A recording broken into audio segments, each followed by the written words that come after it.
That winter arrived earlier than usual. Snow covered the oak roofs, the cobblestone streets, and the forest surrounding the village of Valen. By day, it was as peaceful as any other village. Smoke rose from the chimneys of each house. Blacksmiths toiled by their forges, and merchants sold bread, cheese, and animal hides. Children ran and played in the square, their laughter echoing in the biting cold.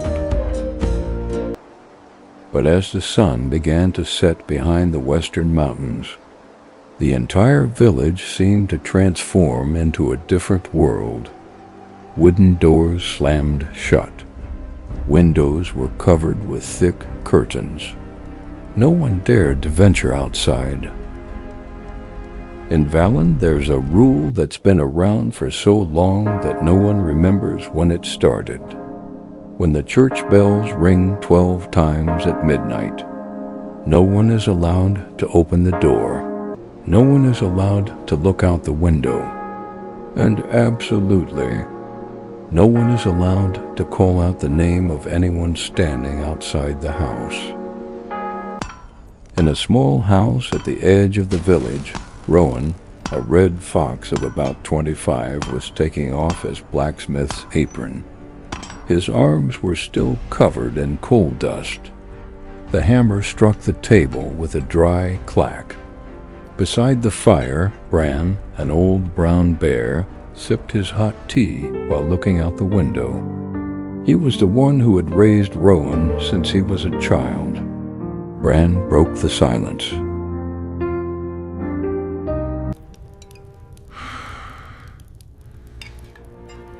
There's less than half an hour left. Lock the door, Rowan. You say that every day. I'm fed up.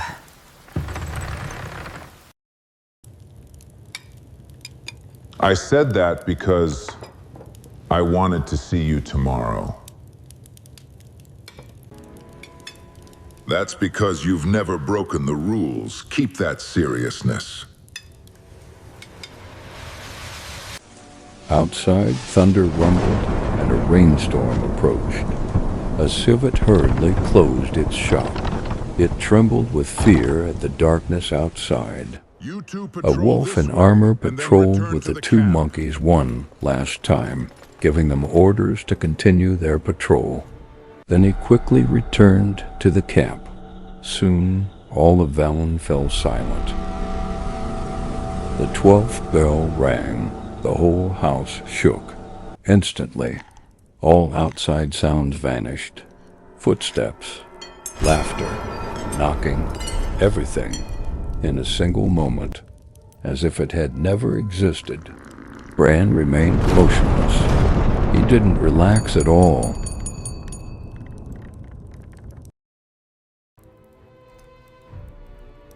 The alarm has stopped. We're safe now, aren't we? Not yet. It always leaves something behind. Bran held the oil lamp. The two of them walked to the front door. Bran didn't open it immediately.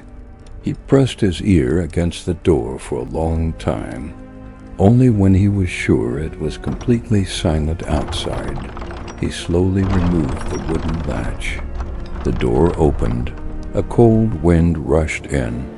The courtyard was covered in white snow. No footprints, no one, no living creature.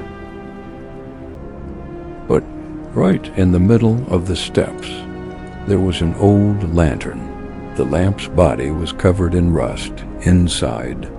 A pale blue flame was burning. It didn't go out even though the snow was still falling. Around the handle of the lantern, a piece of old red cloth was tied.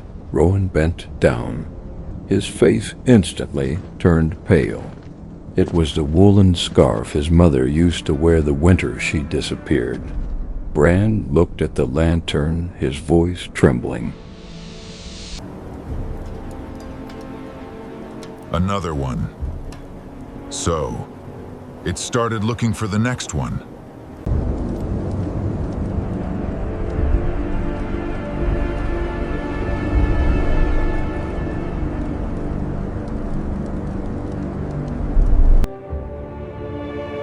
The first rays of dawn filtered through the snow-capped peaks, painting the Valen Valley in a pale, cold yellow, as if nothing had ever happened.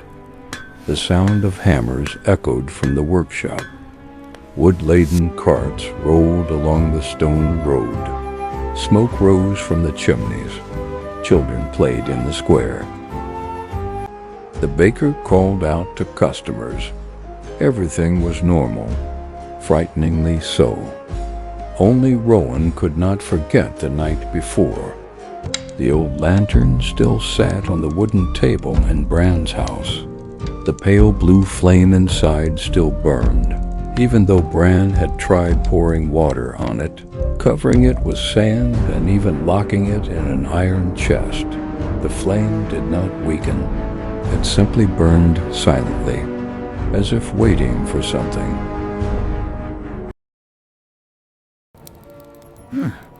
This red string, is it really your mother's?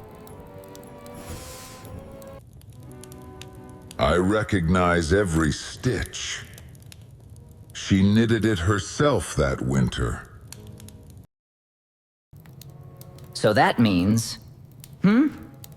My mother is still alive, right, Uncle? I don't know. There are things...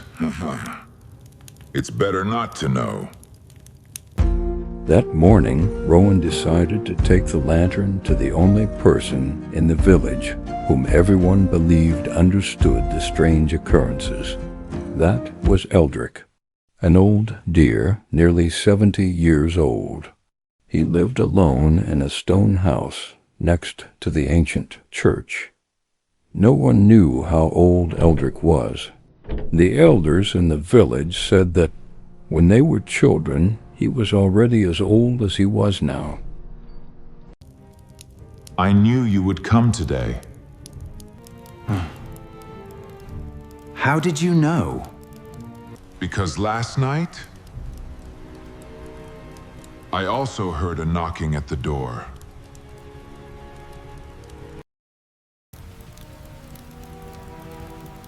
What do you think of the lamp I just brought?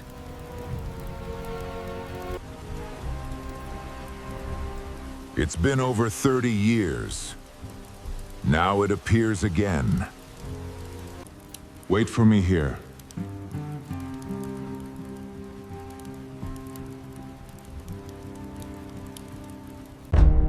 Eldrick opened an old wooden cabinet. Inside was a very large book, its cover bound in black leather, cracked with age. He placed it on the table. Thick layer of dust rose in the sunlight. The first page was written in an ancient script. Rowan couldn't read it at all.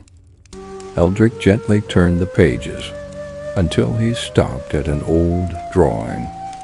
The drawing depicted a lantern identical to the one before them, a blue flame, a black iron body, a red cloth tied around the handle.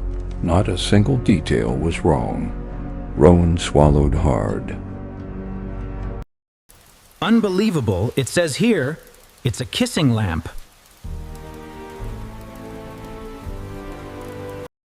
This fire does not light the way. It only guides one thing, to guide the seeker. Who? Something that doesn't belong in our world. Just then, a sudden cold wind blew through the room. All the windows were closed, but the pages of the book turned by themselves until the last page. On that page there was only a single sentence. The ink was still red like freshly dried blood. When the lamp appears for the third time, the gate will open.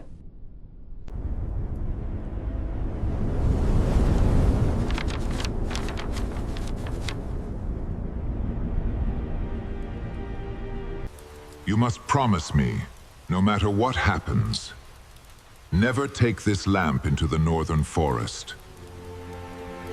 Why? Because that's where the gate is waiting to be opened. Rowan leaves the house as the sun rises high.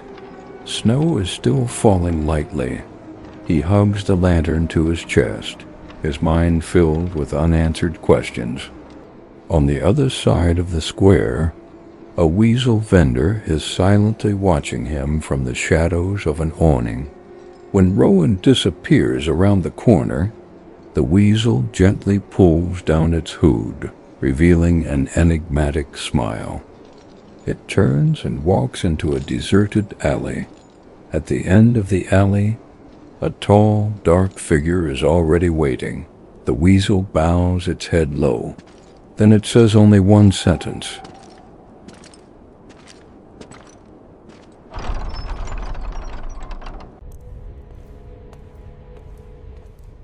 Sir, the lamp has returned. The shadowy figure does not reply. It only slowly opens its hand. In its palm is an ancient key made of black iron, covered in strange symbols. In the distance, a short church bell rings. A pack of wolves in the forest howls in unison. But no one in the village knows that it is not the howl of animals. It is a signal that a curse has begun to awaken. After the story of the strange lantern, whispers began to spread through the taverns, blacksmiths, shops, and markets. No one spoke loudly. They only bowed their heads, avoiding looking at the forest to the north. There are fears that don't need to be seen. Just mentioning their names is enough to chill one's heart. In Bran's log cabin, Rowan remained awake. The soul-guiding lamp sat on the table. Its blue flame burned steadily, unwavering, as if unaffected by wind or air. Rowan watched the flame intently. Suddenly, the flame tilted toward the window like a compass. He frowned slightly. Could it be trying to lead us somewhere? Perhaps we should try. Go.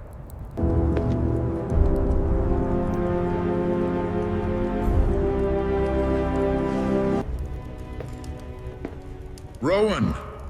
Rowan! Come back! Where are you going at this hour? I must find the answers. No. There are answers not meant for the living. What about my parents? If they're still out there...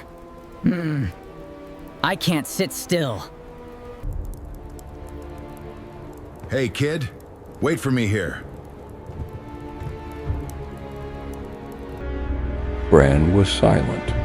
It was the first time he couldn't find the words to stop Rowan. After a few seconds, he simply took an old sword from the wooden rack. The scabbard was worn. The hilt was wrapped in brown leather. This sword is your father's. It won't protect you from everything, but at least it will remind you who you are. I will return safely. Please take care of yourself. Bran doesn't reply. He just gently closes the door. In his eyes, not hope, but the sadness of someone who has witnessed too many separations. Rowan leaves Valen. He walks through the stone gate of the village. Ahead lies the northern forest. The people call it by another name. No one knows how vast that forest is, because no one has ever walked the entire path, and even less does anyone know where the missing people went. Towering ancient trees obscure the sky. Branches intertwine like giant hands. Snow blankets the ground. Strangely, there's no wind, no rustling of branches, no sounds of wild animals, only the sound of Rowan's footsteps. Who? Come out! Don't sneak around like a coward! Hello? Is anyone here? I can't believe. I feel like someone is following me. Just then, The blue flame in the lantern suddenly flared up. It turned to the left, shining directly onto an old tree trunk. Rowan approached. On the trunk, there were very deep scratches, not from a wild animal, but more like someone had tried to carve letters. He brushed away the moss. A line of text appeared. If you read this, turn around. Below the text, there was a symbol. It was the symbol of the Rowan family, 2 crossed oak leaves. Father, where are you?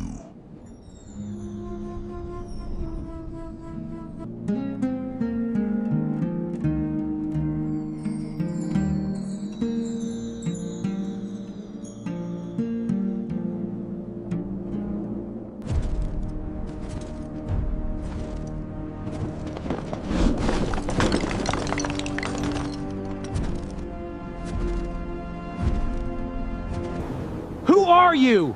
Come out here! I don't have time to play games with you! Come out and face me, you bastard! On the cliff, a clearing appears, a dark cave. In front is a gigantic stone gate, 3 times the height of a grown bear. The gate is covered in moss and ancient characters that emit a faint blue light. Right in the middle, there is a stone lock. The shape of the lock, exactly like the mysterious key the weasel gave to the shadow the night before. Rowan slowly approaches, just as his hand is a few inches from the gate. From the other side of the gate, a very soft voice echoes. Rowan. Finally! I found my mother.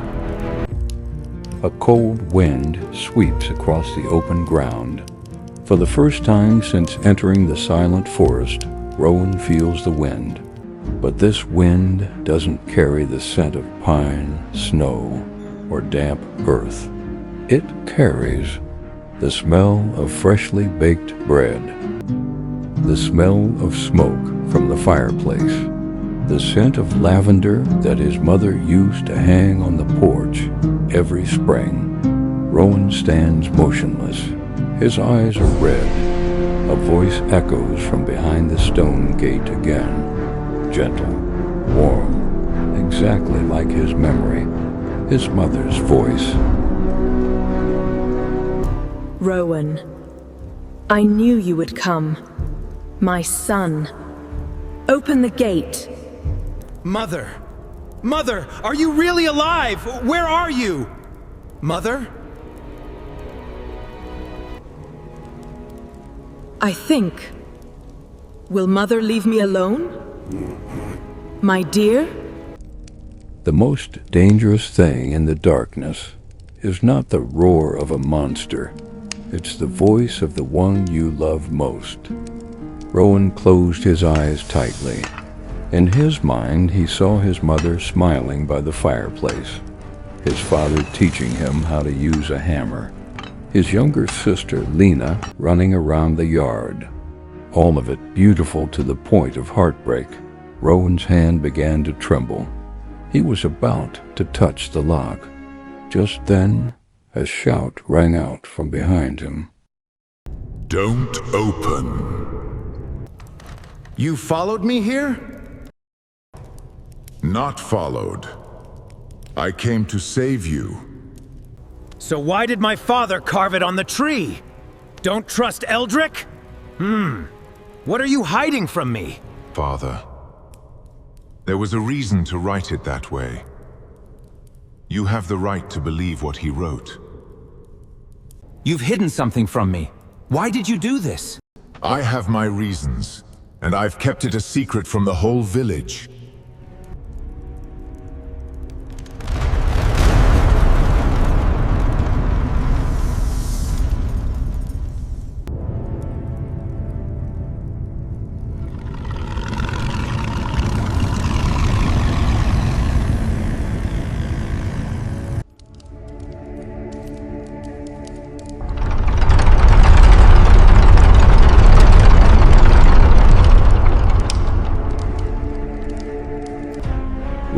is stunned. Through the crack in the door, he sees Valen, but not the present Valen. Brand new roofs, no snow, no fog, no sad faces. His parents are standing in front of the wooden house. Lena runs in the meadow. People are laughing and talking, as if no curse ever existed. Rowan choked up.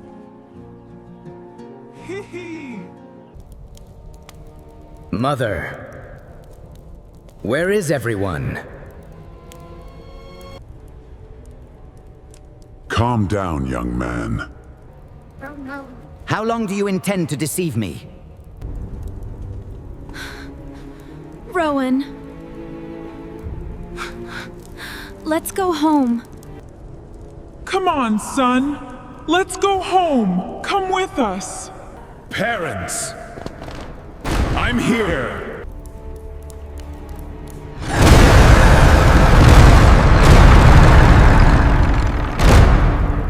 Just now, what were those spirits?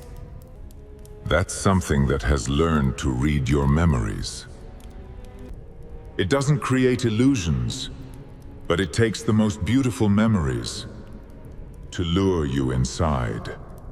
So, my parents, are they really still alive?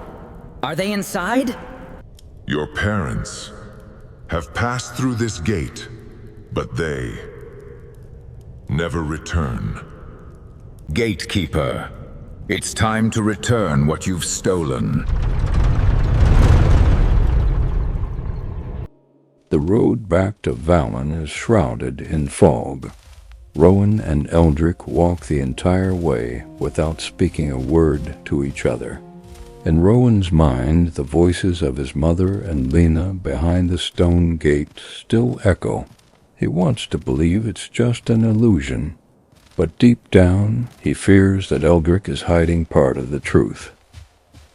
As the two of them stepped through the village gate, the first thing Rowan noticed was no one seemed surprised that they had just returned from the silent forest. The bakers still set up their stalls. The forges were still burning.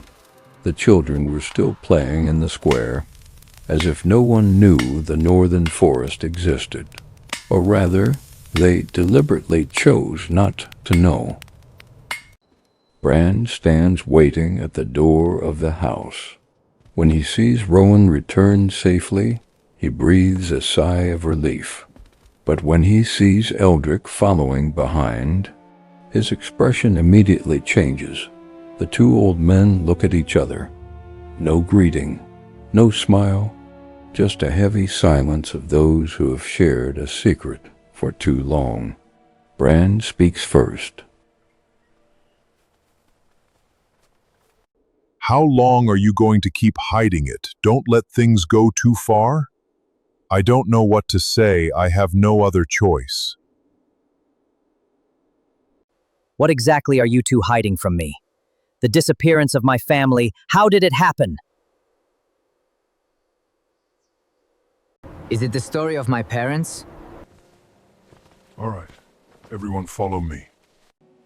The three people walk up the stone path leading to the ancient church on the hilltop. It was the highest point in Valen, a place Rowan had never been allowed to enter since he was a child. The heavy wooden doors swung open. Inside, it was pitch black. The only light came from candles that had almost burned out. Stone statues were covered in dust. The stained glass windows had long since shattered. Strangest of all, there were no religious symbols whatsoever. These lamps, what are they? Each lamp represents a soul trapped by the gate. So, they're all dead? No. The scary either. Follow me.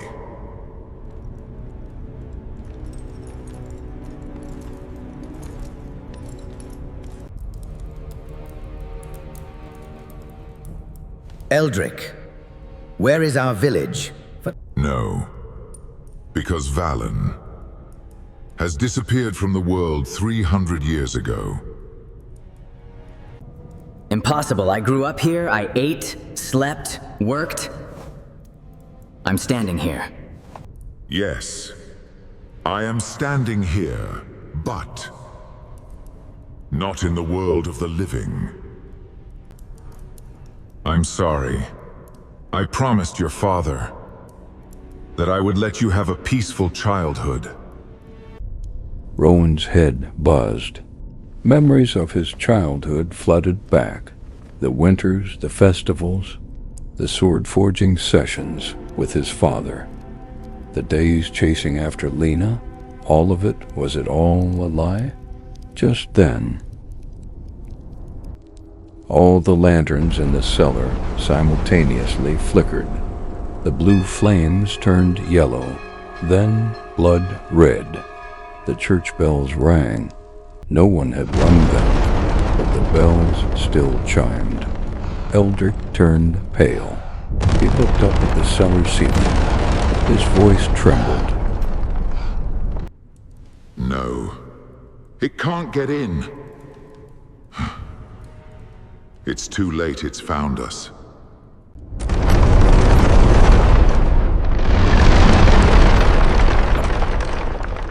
I have found a new gatekeeper. End of part 1. Subscribe to the channel to watch part 2 as soon as it's released. Thank you for watching.